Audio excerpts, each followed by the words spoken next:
Benvenuti ad un nuovo numero di Scuderia Ferrari Racing News.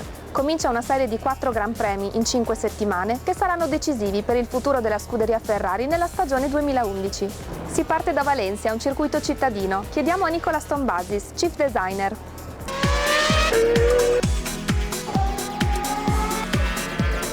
Dopo le gare molto difficili dell'inizio stagione abbiamo rivisto molto il nostro approccio di sviluppo, siamo stati credo abbastanza più aggressivi nel nostro obiettivo e anche nel nostro approccio nella galleria dell'evento e credo che alcuni frutti di questo nuovo approccio li abbiamo cominciato a vedere nelle ultime gare, quindi siamo molto fiduciosi che continuerà questo trend. Però siamo anche consapevoli che abbiamo concorrenti molto forti. Allora è vero che c'è una bella attesa per le prossime gare per vedere se in sostanza riusciremo a ribaltare la situazione a nostro favore o se solo riusciremo a avvicinarsi ma non forse fare quell'ultimo passo decisivo. Quindi queste prossime gare sono abbastanza importanti in questo senso. Nelle ultime 2 gare, per vari motivi, non necessariamente gli stessi fra i 2 Gran Premi, abbiamo potuto lottare per la vittoria, alla fine ha mancato il risultato finale. Io credo che sarà abbastanza simile alla situazione a Valencia, credo che saremo in grado di lottare per la vittoria, ovviamente non sappiamo che tipo di sviluppo porteranno i nostri concorrenti. Il circuito Valencia è abbastanza simile sotto alcuni aspetti a quello di Canada, nel senso che ha alcuni rettilinei abbastanza importanti, alcune frenate molto pesanti, quindi e curve principalmente di media velocità. Quindi in questo senso credo che la nostra macchina potrebbe essere competitiva. C'è da dire che io credo che negli ultimi Gran Premi non è solo la tipologia del circuito che ci ha favorito, ma anche in parte quello che dicevo prima, cioè lo sviluppo che abbiamo fatto negli ultimi mesi. Noi per Silverstone abbiamo messo in piedi un pacchetto di aggiornamenti sulla vettura abbastanza esteso e credo che alcuni di questi elementi che andiamo a introdurre a Silverstone vanno a gestire in particolare alcune delle debolezze che abbiamo avuto nelle gare tipo per esempio quella di Spagna. Quindi sono fiducioso che saremo più avanti. Non so dire al momento se questo basterà per essere proprio pronti a vincere lì, però credo che saremo in grado di lottare. È stato un test positivo, una geometria che cerca di lavorare meglio con le gomme Pirelli, che essendo comunque ancora abbastanza nuove nella nostra esperienza, abbiamo deciso che bisognava adattare alcuni aspetti della macchina, della sospensione per queste gomme. Quindi la prima introduzione in venerdì dell'ultimo Gran Premio è stato principalmente per fare questa sperimentazione, per capire se le nostre simulazioni erano corrette, e adesso vogliamo introdurla anche in gara nelle prossime gare. Penso che stiamo agendo bene su questi cambiamenti, c'è una motivazione molto forte perché nessuno, non solo i tifosi ma anche noi stessi dentro la Ferrari, siamo contenti a guardare gli altri a vincere, vogliamo tornare presto alla vittoria. E con questa riorganizzazione c'è anche una nuova motivazione per spingere a ottenere questo obiettivo. Spesso in Formula 1 c'è anche una tendenza per tante persone di pensare che questa è la vita e che il mondo si rivolve intorno al nostro sport. È chiaro che l'amiamo molto, per noi è molto importante, però non possiamo vivere in questa bolla e ignorare tutto che accade al nostro intorno. Infatti, per esempio, pensando al mio paese, è vero che sta attraversando un periodo molto difficile. Penso che sia importante per le persone di stare abbastanza unite, di cercare di trovare la soluzione, perché non è una soluzione che viene facilmente. Continua la serie delle interviste doppie. Questa volta sono protagonisti Fernando Alonso e il suo ingegnere di pista Andrea Stella. Name? Fernando. Andrea, Age? 29. 40, Where were you born? Oviedo. in Orvieto. Are you married? Yes. Yes, with Michela. What do you do in free time? Sports. I work, then I spend some time with my family and I play football sometimes. Describe your race engineer with one adjective. Slow. I would say he's a real champion, a genuine champion. Which trait in him do you most appreciate? Self-confidence. He's very well prepared technically in driving and he's very strong mentally. What annoys you about him? Being always on time. Well, sometimes it's a bit difficult to understand really what he's thinking. You have to ask, you have to spend some time to get it. Who is the cleverest? Me. Me, I think. Who is the most handsome? Me. Him. Who is the nicest? Me. Fernando. Who win at cards? I do. Again, Fernando. Who wins at football? Him. Myself. Who has more success with the ladies? Him. Fernando, but just make a question that I can say me. Who earns the most? Me, I guess. Well, no need to answer, I think.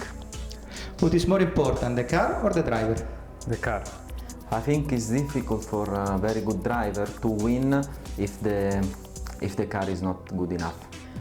Catching up through the field or managing a race from the front? Managing the race. As an engineer, it's much easier to manage the race, much easier, but emotionally, it's better to recover from the back. Press conference or technical briefing? Technical briefing. For me, definitely technical briefing. Have you ever eaten? No. No? Have you ever thought of doing so? No. No, maybe I did it just when we were playing football. How do you celebrate a win? Just smile. Well, we hug each other and then we exchange compliments and then sometimes we go out at night, we have a bit of party. Who can list all their drink? Me. I think it's him, but he doesn't drink. Maybe he doesn't drink because he doesn't hold it at all. Have you ever played a trick on him? No. Not really. Him on you? No. Yes, he does. Say something you never told him. In Spain, you can eat much better than in Italy, even if you don't think so. Fernando, Barcelona team is better than Real. The thing he says most to you on the radio. Good boy, good boy. Ok Fernando, start map off. Scopriamo un volto nuovo della scuderia, Neil Martin, responsabile del reparto sviluppo strategia e operazioni.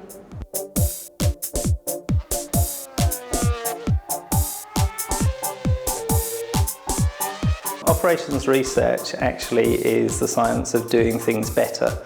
Whatever we have now, we're trying to improve and optimize. So what we try to do is model things mathematically, and once we've modeled them mathematically, we try to then implement that into our structures to optimize whatever we're doing. This could be applied to race strategy, or equally it could be applied to company processes, manufacturing, and other activities of the business.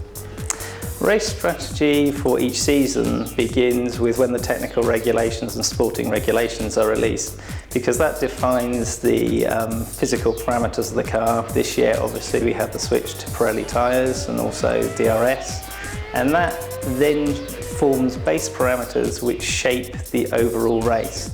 So everyone knows, for example, how long the pit lane length is and things of that nature. But when you're not yet designed your car, you then go into simulation to work out what is likely to be the shape of the race based on the new car designs. Once you have the overall shape of the race, you can then turn up to a track, having run lots of different simulations and understood your competitors, because some teams are harder on tyres, some teams are lighter on tyres, some drivers within teams are harder on tyres or lighter on tyres, and that limits what they're able to do. So you feed all of this into various numerical techniques, and that then gives you the shape of the race.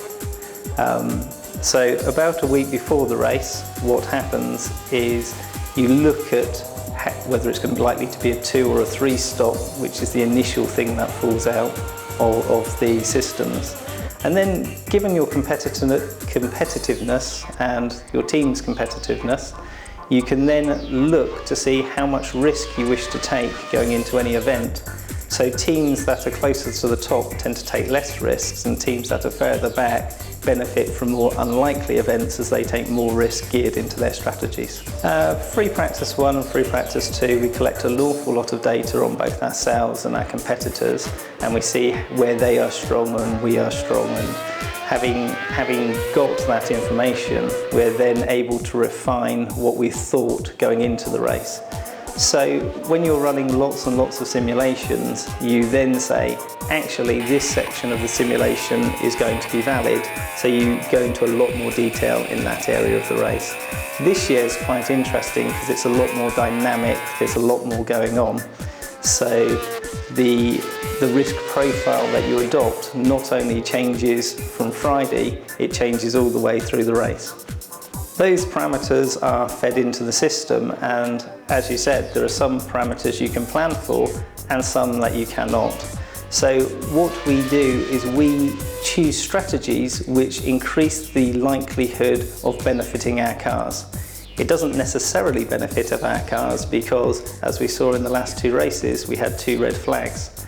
So we put ourselves in a position to benefit from events that are happening at the time in the race.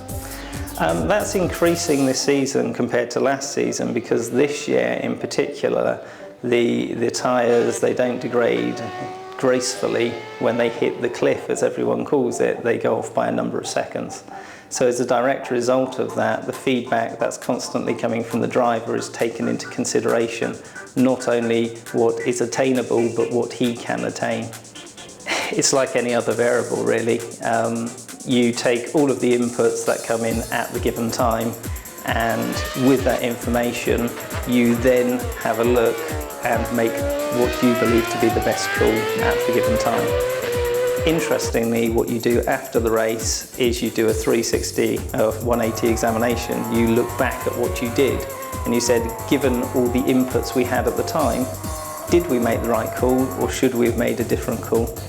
If we'd have made a different call, then we learn, and if we'd have made the same call, then it was a parameter that just had us over and had our race over. The remote garage is made up of a number of sections of the company who have access to all of the data, and indeed more information than is available at trackside. And we have aerodynamicists in there, vehicle dynamicists, we have engine people in there, we have competitor analysis people, and also race strategy people. And there's a constant feed between the remote garage and the pit wall back and forth. So in that way we are fully integrated and fully interactive.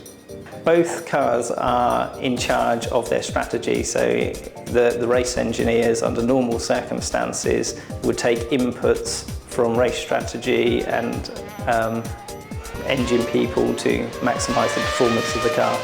So race strategy from the remote garage make recommendations. However, the ultimate responsibility resides with Pat. Far more passionate here, it has to be said. You do actually feel it from the moment you walk through the door.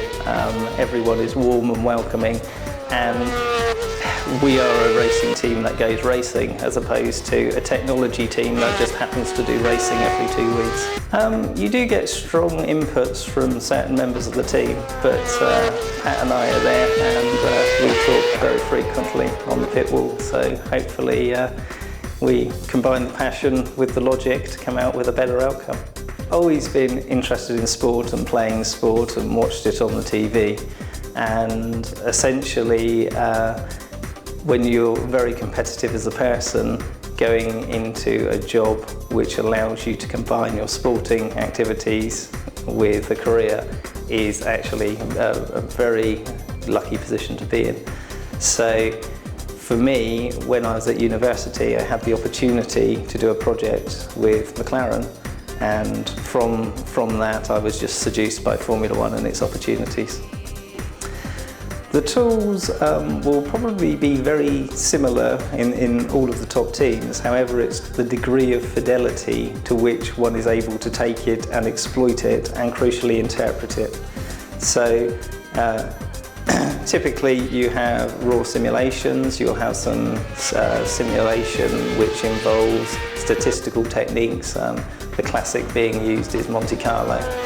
But I don't think what we should do here is limited by what's happened in the past. There are new techniques that we are trying to improve every single time we develop tools.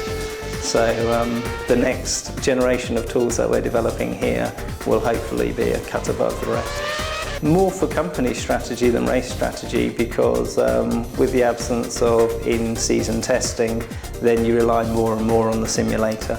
So that will tell us a lot about our car, but with race strategy we're also concerned about the performance of all the other cars and all the other teams, which we simulate in different ways, and we collect performance metrics on all of the other teams. So we understand where they're coming from, what their most likely moves are, but that is in parallel. It does not use our simulator. It's possible if you I mean, the speed of the car is normally the defining factor.